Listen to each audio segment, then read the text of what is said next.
యేసు క్రీస్తును నమ్మినటువంటి వాడు ఏ ఒక్కడు కూడా ఇప్పటి వరకు మోసపోలేదు, మోసపోడు.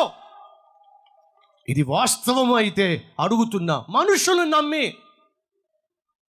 నష్టపోయిన, మోసపోయిన సహోదరి సహోదరుడా, దగాకు గురైన సహోదరి సహోదరుడా, ఆర్థికంగా నష్టపోయావు, మనిషిని నమ్మి ఆరోగ్యపరంగా నష్టపోయావు, మనుషులను నమ్మి, బంధువులను నమ్మి ఆస్తి విషయంలో నష్టపోయావు, ఉద్యోగ విషయంలో నష్టపోయావు, వ్యాపార విషయంలో నష్టపోయావు, వివాహ విషయంలో నష్టపోయావు, నీ బ్రతుకులోనే నష్టపోయావు.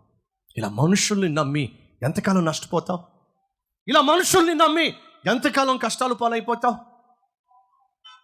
నువ్వు నేను నమ్మాల్సింది మాయదారి మనుషుల్ని కాదండి. నువ్వు నేను నమ్మాల్సింది మనిషిని సృష్టించిన ఏకైక